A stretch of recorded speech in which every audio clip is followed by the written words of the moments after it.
Semua, di tempat pertama saya menyampaikan terima kasih karena teman-teman bersedia hadir dan saya diberikan ruang dan kesempatan, ruang dan waktu untuk hari ini saya dapat berbagi tentang aksi nyata. Poin pentingnya itu tentang diseminasi budaya positif. Sebelum mulai kegiatan ini kita siapkan hati untuk berdoa. Pak Aris, amin kita dalam berdoa. Jangan lupa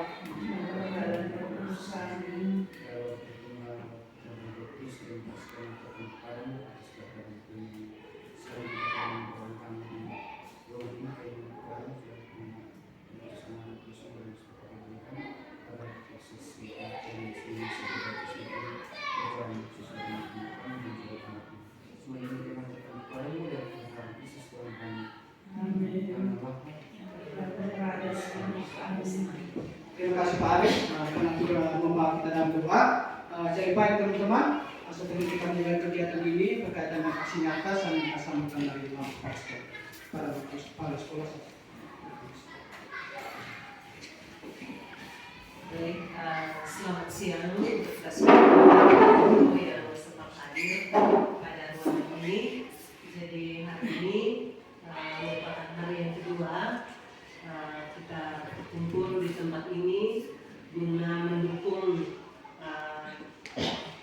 teman-teman kalian, teman-teman kita yang sekarang sedang bergabung dalam CGP angkatan ke-11.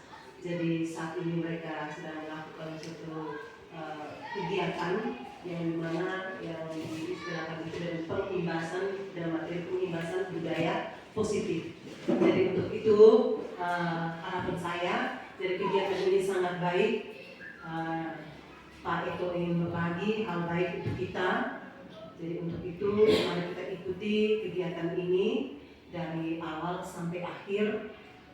Saya rasa kegiatan ini juga nanti ada hal yang bisa kita hal baik yang kita terapkan atau yang akan kita laksanakan dalam kegiatan kita setiap hari, khususnya pada pembelajaran yang di kelas nanti. Selain di kelas, di luar kelas juga itu juga bisa kita laksanakan. Ini ada kaitan dengan budaya positif. Bagi kita kata budaya positif itu bagi kita tidak asing karena kita sering membuat itu. Tetapi secara mendalami itu mungkin belum. Jadi mungkin mari kita sama-sama dengarkan apa yang bisa Pak itu berikan untuk kita. Jadi untuk itu teman-teman, kendati pembimbingan sudah siang, tetapi salah satu teman-teman ini ilmu yang gratis untuk kita. Mari kita tetap semangat memberi dukungan untuk Pak itu. Itu saja. Selamat siang kita semua. Jadi Pak Ibu, terima kasih karena sudah memberikan sambutan di awal. Jadi baik teman-teman, perkenalkan ini fasilitator saya Bapak Lucian Silipate dan pengajar praktik saya Ibu Hero Nina Rosalia Leo yang sudah bersama-sama dengan saya pada kegiatan sebelumnya. Ini susunan acaranya, pembukaan, sambutan kepala sekolah, pemaparan materi dan penutup. Lanjut Pak Aris. Oke, dan sebelum kita memulai kegiatan ada kesepakatan kelas. Saya sudah buat kesepakatan kelasnya. Mungkin ada yang ingin teman-teman tambahkan, saya persilakan. Teman-teman bisa melihat dulu. Ada berdoa di awal dan di akhir kegiatan. Jika teman menyampaikan pendapat yang lain mendengarkan, sampai di silent, mengikuti kegiatan sampai selesai, terlibat aktif dalam kegiatan, datang tepat waktu. Ada yang perlu ditambahkan teman-teman? Pas. Oke, baik. Terima kasih teman-teman. Kesepakatan kelas ini pas. Sebelum kita mulai kegiatan juga, saya ajak teman-teman untuk ice breaking dulu. Jadi, petunjuknya seperti ini teman-teman. Saya menyampaikan kata awal, teman-teman ambil dari kata terakhir terus melanjutkan. Contohnya misalnya begini. Saya hari ini akan, saya lemparkan kepada Ibu Sinta. Ibu Sinta melanjutkan dari kata terakhir. Akan buat apa? Terus Ibu Sinta langsung lemparkan ke siapa? Orang yang lanjutkan dari kata terakhir tadi. Bisa ya teman-teman? Ada pertanyaan teman-teman? Bisa. Oke. Saya mulai dari saya sendiri. Oke. Hari ini saya akan jalan ke kota. Ibu Sinta. Ke kota saya akan berbelanja bahan makanan pokok. Boleh langsung.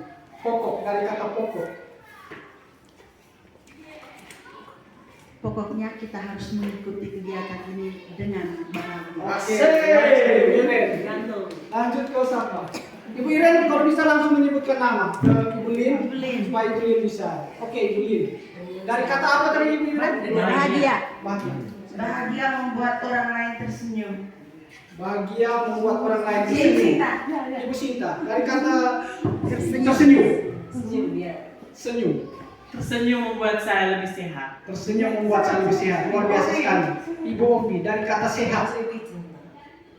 Sehat, sehat itu bagus. Bagus. Oke. Ibu Ica. Sehat itu bagus dari kata bagus. Bagus apa kira-kira? Maksud saya Bagus. bagusnya kegiatan hari ini. Oke, hari ini dilemparkan kepada siapa Ica? Pak Aris. Oke, Pak Aris. Hari ini merupakan hari yang paling bahagia di mana Bapak CGP membagikan hal praktik baik tentang dominasi budaya positif pada khusus di SMP Satu Berjalan. Oke, terima kasih banyak Pak Aris. Ya, ini adalah speaking hari ini. Kita tepuk tangan dulu. Bagus dulu. Oke, bisa lanjut Pak Aris. Bisa lanjut. Jadi baik teman-teman, konsep inti dari budaya positif ini ada 7. Dia punya poin-poin pentingnya. Ada disiplin positif, nilai-nilai kebajikan, motivasi perilaku manusia, keyakinan kelas, kebutuhan dasar manusia, 5 posisi kontrol, dan segitiga restitusi. Saya yakin teman-teman sudah pernah mengikuti kegiatan pada saat Ibu Sinta membawakan materi tentang ini. Mungkin sehari ini hanya memperkuat saja, untuk menambahkan saja. Kurang dan lebihnya saya mohon dimaafkan karena ini proses belajar, jadi mohon bantuan ya teman-teman. Boleh lanjut Pak Aris? Oke, dari yang pertama itu adalah tentang disiplin positif. Lanjut saja Pak Aris. Oke, disiplin positif berasal dari kata disiplina yang artinya belajar. Disiplin mengacu pada disiplin diri yang memiliki tanggung jawab terhadap apa yang dilakukannya berdasar nilai-nilai yang diyakininya.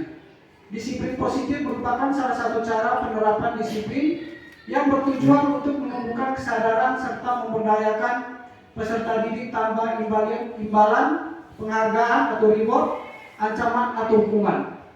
Sebagai pendidik, kita akan menciptakan peserta didik yang memiliki disiplin diri sehingga mereka berperilaku mengacu pada nilai-nilai kebajikan universal dan memiliki motivasi intrinsik dalam perubahan perilaku ke arah yang lebih baik. Oke, jadi dari disiplin ini teman-teman, kita di sekolah ini sudah menjalankan banyak disiplin positif. Terima kasih untuk teman-teman yang lain, senior-senior saya di guru penggerak, pengajar praktik kedua yang sudah berbagi banyak hal sehingga budaya positif di sekolah ini sudah berjalan dengan baik. Kurang lebih hal-hal baik seperti kita berdoa di pagi, terus adanya keyakinan kelas, ada kesepakatan sekolah walaupun kita belum buat secara menyeluruh, terus budaya 5S, 4 kata ajaib.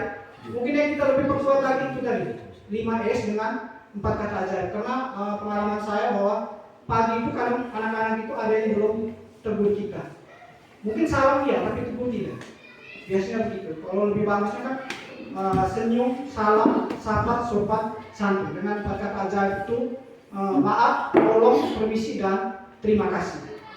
Jadi disiplin positif ini berkaitan erat dengan nilai-nilai kebajikan universal. Bisa lanjut Pak Aris? Oke, jadi nilai-nilai kebajikan universal itu adalah nilai-nilai yang disepakati bersama, lepas dari suku bangsa, agama, bahasa, maupun latar belakang. Nilai-nilai kebajikan pada institusi atau organisasi dapat berbeda-beda, tapi semuanya memiliki tujuan mulia. Dari ada 3 nilai yang saya ambil. Dari yang pertama itu nilai profil pelajar Pancasila, teman-teman bisa lihat. Ada beriman dan bertakwa kepada Tuhan Yang Maha Esa dan berakhlak mulia, berkebinekaan global, gotong royong, mandiri, kreatif, dan bernalar kritis.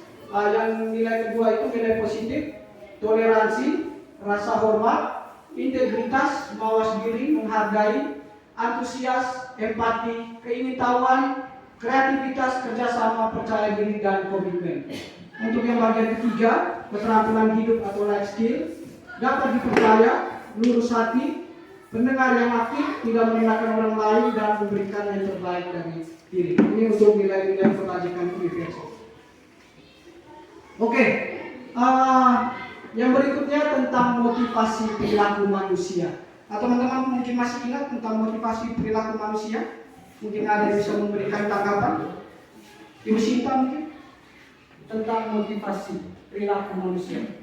Ada dua yang saya ingat. Yang pertama untuk mendapatkan penghargaan. Yang kedua untuk menghindari hukuman. Itu yang kedua. Yang ketiga saya sudah dengar. Oke. Terima kasih Ibu Sinta. Mungkin ada teman-teman yang mau berpendapat berkaitan dengan motivasi perilaku manusia. Kalau kata motivasi sendiri itu berarti dorongan ya teman-teman ya. Ada yang intrinsik dan ekstrinsik. Ada yang dari dalam, ada yang dari luar diri. Oke, kita lanjut. Jadi motivasi perilaku manusia.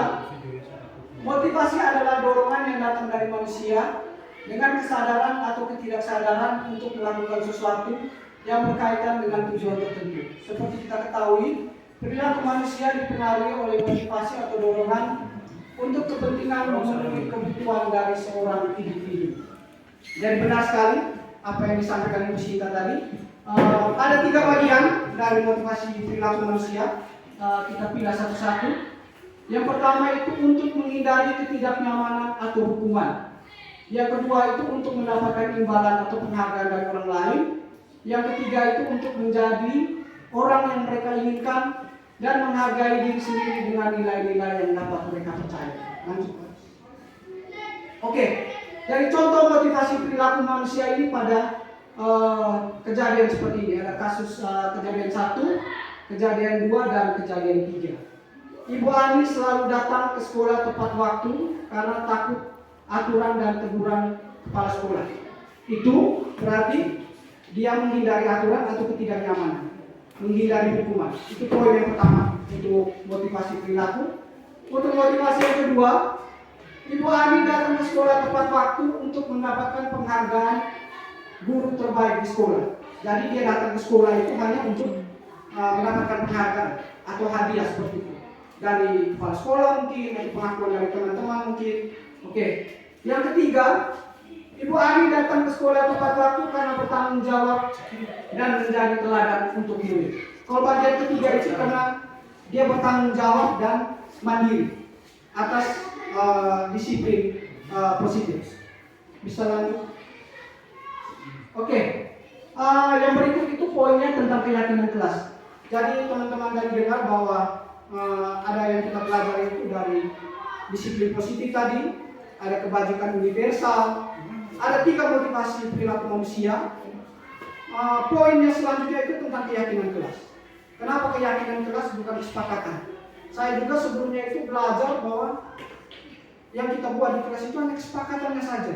Tapi setelah satu diskusi bersama teman-teman dan saya bertanya pada Pak Sigit selaku pengajar praktik juga bahwa sebenarnya keyakinan kelas itu buahnya.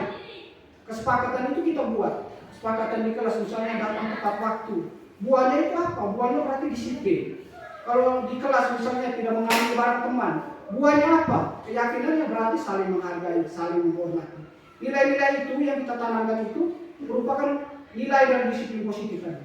Diambil dari nilai-nilai kebajikan universal. Jadi keyakinan kelas ini teman-teman sangat penting sekali. Di sini ada wali kelas, ada saya sendiri sebagai wali kelas, Pak Aris dan Ibu Ivan. Mungkin setelah ini kita bisa bersama-sama belajar bagaimana membuat keyakinan kelas yang tepat dan sesuai. Karena sejujurnya ketika kegiatan loka kemarin juga, saya juga masih bingung dengan langkah-langkahnya. Tapi setelah bersama-sama dengan pengajar praktik, akhirnya saya belajar bahwa ada langkah-langkahnya untuk mendapatkan keyakinan kelas. Bisa lanjut? Oke, jadi untuk membentukkan keyakinan kelas itu ada beberapa bagian yang harus kita perhatikan. Yang satu itu bersifat abstrak, berupa pernyataan universal, dibuat dalam pernyataan positif, sedikit saja agar mudah diingat, sesuai dengan kondisi kelas atau sekolah. Semua warga kelas atau sekolah dilibatkan dalam membuat keyakinan kelas. Jadi sebelum kita melangkah ke keyakinan kelas, pentingnya itu ada kesepakatan sekolah. Kita di sekolah ini belum ada kesepakatan sekolah, tapi sebisa mungkin kita bisa buat itu kesepakatan sekolah agar adanya nanti keyakinan kelas itu, kesepakatan kelas dan keyakinan kelas. Sampai contoh sederhana, misalnya kalau di kelas hasil praktek kemarin, misalnya jangan membuang sampah sembarangan. Itu masih kata yang negatif ya teman-teman. Jadi kita mengubah itu kata-kata menjadi kata yang positif. Berarti buanglah sampah pada tempatnya. Mungkin salah satu nilainya yang penting dari itu adalah kebersihan. Nilainya, keyakinannya tentang kebersihan, tentang kebersihan. Mau lanjut Pak? Oke, jadi dari 3 bagian tadi, dari disiplin positif, dari nilai kebajikan universal, terus keyakinan kelas dan motivasi perilaku manusia. Poin-poin berikutnya itu untuk menjawab apabila dalam perjalanan di kelas atau di sekolah kita terjadi hal-hal yang tidak diinginkan. Jadi kita perlu mempelajari hal-hal yang selanjutnya ini. Ini berkaitan dengan psikologis. Yang paling pertama itu tentang kebutuhan dasar manusia. Jadi, kebutuhan dasar manusia ini ada 5 teman-teman ya. Kebutuhan dasar manusia adalah segala sesuatu yang kita lakukan untuk mendapatkan apa yang kita inginkan. Seluruh tindakan yang kita lakukan memiliki tujuan tertentu. Dan semua usaha terbaik yang kita lakukan adalah dalam rangka agar kebutuhan dasar kita terpenuhi dengan baik. Jadi ada 5 ya teman-teman. Yang paling pertama itu kebutuhan bertahan hidup, kasih sayang dan rasa diterima, kebutuhan penguasaan, kesenangan dan kebebasan. Mungkin dari teman-teman ada yang bisa menjelaskan kira-kira poin-poin penting dari ini, dia fokusnya tentang apa? Mungkin ada yang bisa memberikan pendapat dari 5 kebutuhan dasar manusia ini. Saya persilahkan. Ibu Lili mungkin? Baik, terima kasih. Menurut pemahaman saya, untuk bertahan hidup itu mungkin kebutuhan makan dan minum, nafas dan segala macam yang dengan ciri-ciri hidup mungkin.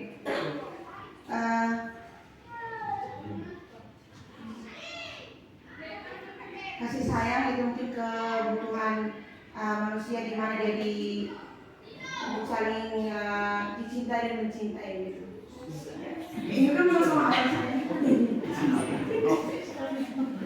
Ya, benar sekali. Terima kasih Ibu Lin atas penyampaiannya tentang kebutuhan bertahan hidup dan kasih sayang dan rasa diterima.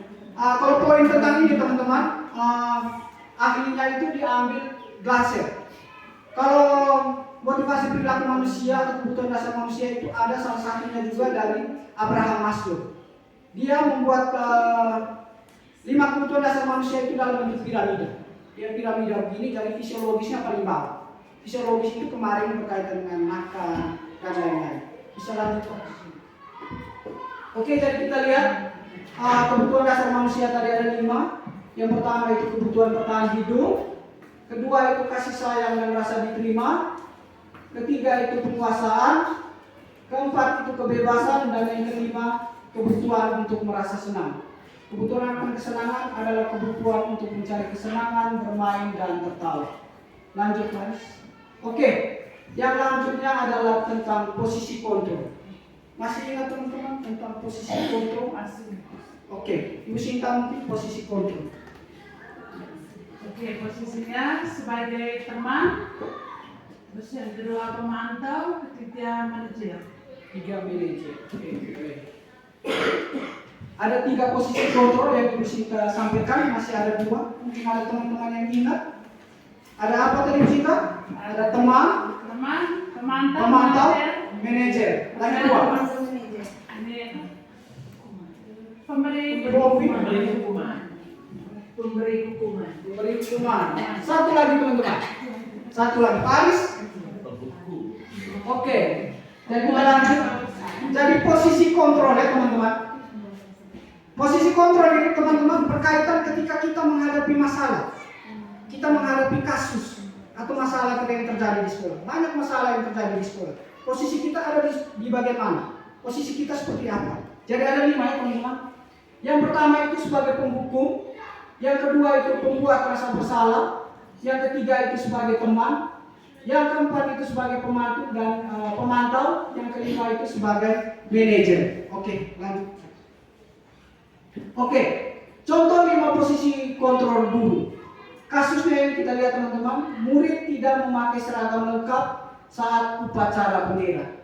Jadi ini ada 5 bagiannya dengan dia punya pernyataan-pernyataan yang menunjukkan posisi kontrol saya ada di mana ketika murid melakukan kesalahan ini. Kita lihat sama-sama teman-teman. Penghukum, hormat bendera selama 1 jam. Itu untuk penghukum. Dia bilang, kau tidak pakai seragam lengkap saat upacara bendera, kau lari 10 kali putaran begitu. Itu menghukum. Yang kedua, pembuat rasa bersalah. Sudah berapa kali kamu mengecewakan ibu? Itu pembuat rasa bersalah. Jadi orang yang ditegur itu merasa dia bersalah. Yang ketiga itu pemantau. Kamu sudah melanggar peraturan sekolah, kamu tahu konsekuensinya. Jadi orang yang pemantau ini dia mengawasi. Jadi dia melihat dengan aturan-aturan atau konsekuensi yang terjadi di sekolah. Untuk yang keempat itu teman. Mungkin kata-katanya seperti ini. Ayo dong ikuti aturan sekolah, tolong bantu ibu ya. Sekali ini saja, ya sudah tidak apa-apa, lain kali jangan begitu. Dia memposisikan diri sebagai teman. Oke. Yang kelima itu adalah posisi kontrol manajer. Apa kamu tahu kesalahanmu? Kira-kira bagaimana kamu memperbaiki kesalahanmu?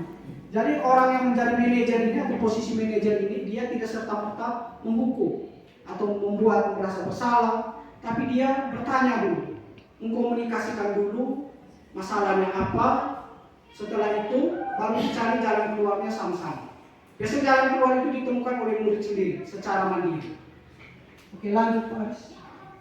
Oke, kita bermain sedikit. Teman-teman, ini ada 5 posisi kontrol. Saya bacakan poinnya atau pernyataannya. Teman-teman bisa menebak kira-kira posisi kontrol apa ini kira-kira. Oke, yang pertama itu saya kecewa sekali dengan kamu. Posisi Membuat rasa bersalah. Oke, pembuat rasa bersalah. Benar sekali teman-teman. Yang kedua, Pak Aris bisa lanjut. Kamu terlambat, sekarang kamu lari 10 putaran. Apa? Penghukum. Oke, terima kasih teman-teman. Yang ketiga, apa rencanamu untuk menyelesaikan masalah ini? Manajer. Coba. Apa rencanamu untuk menyelesaikan masalah ini? Apa tadi teman-teman? Manajer. Oke. Pars, kamu tidak akan pernah mendapatkan nilai jika tidak mengerjakan tugas. Kamu tidak akan pernah mendapatkan nilai jika tidak melakukan tugas. Memantau, benar teman-teman. Oke, lanjut. Ayolah, lakukan ini demi ibu dan bapak. Benar. Oke, terima kasih bro. Kita utangnya. Boleh lanjut. Oke, baik teman-teman. Jadi dari 5 posisi kontrol tadi, menurut teman-teman, posisi kontrol mana yang paling bagus kita sebagai guru terapkan di sekolah? Manajer. Ada alasan kenapa manajer kira-kira? Kenapa manajer yang harus kita terapkan di sekolah? Manajer. Ibu Iren, kenapa manajer?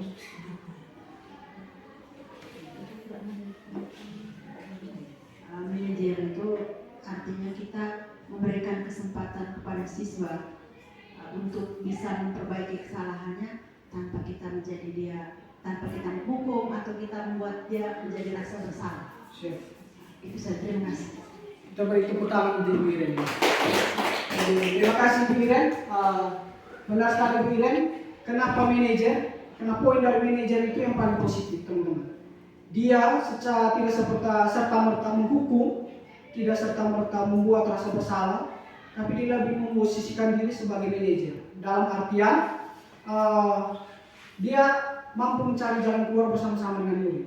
Tidak langsung memberikan hukuman, tapi mengkomunikasikan secara baik. Jadi dari posisi itu teman-teman, dari posisi manajer, hal yang kita lakukan itu adalah segitiga restitusi. Bisa lanjut Pak Aris. Segitiga restitusi itu paling penting dijalankan dari posisi kontrol manajer teman-teman. Ada 3 langkah. Jadi yang pertama itu kita baca dulu tentang segitiga restitusi. Segitiga restitusi itu adalah suatu proses dialog yang dijalankan oleh guru agar dapat menghasilkan murid yang mandiri dan bertanggung jawab. Itu tentang segitiga restitusi, teman-teman. Jadi ini ada gambarnya segitiga restitusi. Ada validasi yang pertama itu menstabilkan identitas, yang kedua itu validasi tindakan yang salah, dan yang ketiga itu menanyakan keyakinan. Oke, yang pertama menstabilkan identitas. Berdasarkan prinsip berbuat salah itu merupakan bagian dalam pembelajaran. Kata-kata dalam menstabilkan identitas seperti ini, teman-teman. Biasanya berbuat salah itu wajar, tidak ada manusia yang sempurna. Bapak Ibu juga pernah melakukan itu. Bapak Ibu tidak akan mencari siapa yang salah. Oke, lanjut Pak Aris. Yang kedua itu adalah validasi tindakan yang salah. Berdasarkan prinsip setiap perilaku berupaya memenuhi kebutuhan tertentu. Jadi kalau anak salah itu kita bisa tanya, seperti yang kita belajar sebelumnya, kira-kira kita bisa tahu anak ini kira-kira dia buat salah, kebutuhan apa yang ingin dia penuhi? Dia butuh kepuasan kah? Butuh penguasaan kah? Butuh kesenangan kah? Rasa ingin diterima? Dan yang lain-lain. Pertanyaan seperti ini, teman-teman. Di poin kedua, Pak. Kamu pasti punya alasan melakukan hal itu. Kamu melakukannya karena mempertahankan sesuatu yang penting bagimu. Lanjut, Pak. Yang poin ketiga, teman-teman, itu menanyakan keyakinan. Poin ini penting, teman-teman. Kalau keyakinan kelas tadi kita sudah buat. Kalau poin ini keyakinan kelas itu kita belum buat, poin ini susah kita jalankan.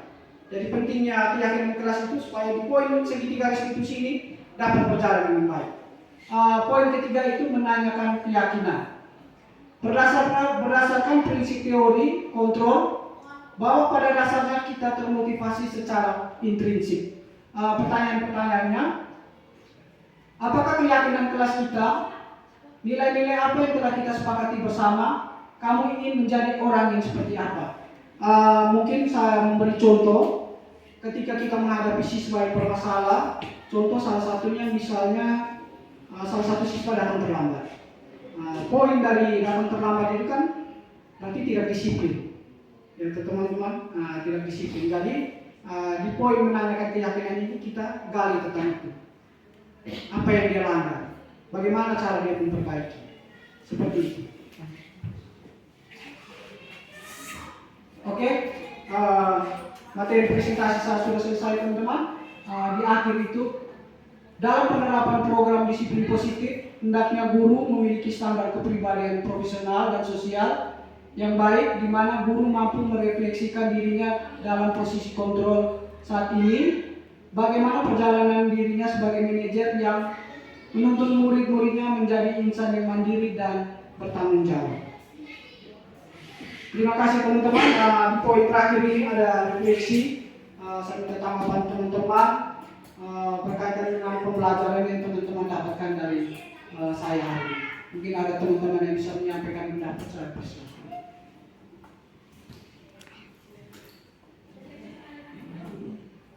Om Sigit.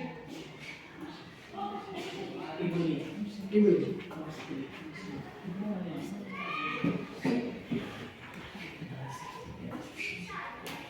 Terima kasih Pak Ito atas materinya yang sangat luar biasa. Saya banyak mendapatkan hal-hal baru yang sebenarnya mungkin kita sudah, bukan mungkin, yang sebenarnya kita sudah laksanakan di sekolah. Hal yang saya dapatkan dalam materi diwakilkan oleh Pak Ito, yaitu ada kebutuhan dasar manusia, kemudian ada posisi kontrol kita sebagai guru, kemudian ada segitiga restitusi. Sekiranya itu saja, terima kasih. Oke. Kita tepuk tangan dulu untuk Ibu. Terima kasih Ibu Lin. Berikutnya saya minta maaf kepada sekolah. Baik, kaitan dengan refleksi, jadi untuk kegiatan hari ini,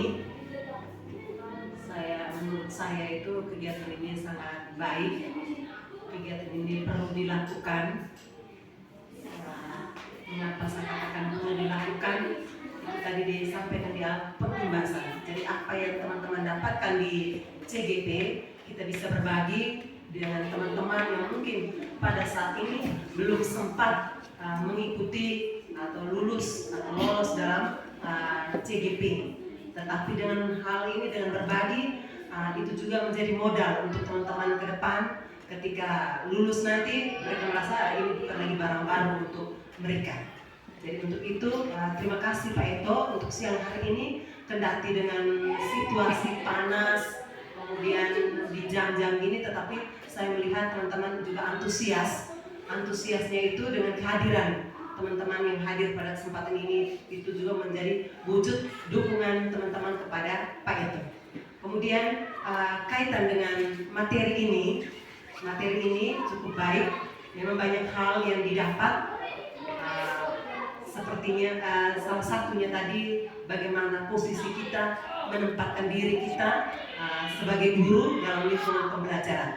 Jadi tadi teman-teman semua pada memilih posisinya itu lebih bagus menjadi seorang manajer.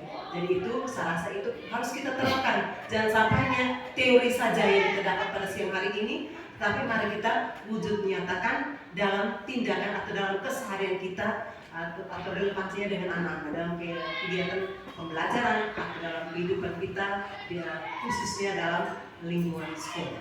Jadi untuk itu mungkin dari saya itu saja yang bisa saya refleksikan. Iya, baik. Berikan tepuk tangan untuk Mama. Terima kasih Mama karena sudah memberikan refleksi. Jadi terima kasih sekali lagi saya sampaikan kepada teman-teman. Karena sudah bersedia hadir membersamai saya, sudah memotivasi saya, membimbing saya untuk bisa lebih maju lagi. Saya mohon dukungan dari teman-teman sekalian untuk proses-proses saya selanjutnya. Sejauh ini kami sudah berproses selama 2 bulan lebih, masih sampai Desember, sampai tanggal 23. Ke depan masih banyak sekali hal-hal yang saya butuhkan dari teman-teman, mungkin dukungan, motivasi dari teman-teman. Seperti hari ini juga membersamai saya dalam kegiatan ini. Terima kasih sekali lagi saya sampaikan teman-teman. Mungkin di akhir kegiatan ini kita akhiri dengan doa. Pak Aris mungkin akan doa lagi, atau saya akan doa. Ibu Obi angkat doa.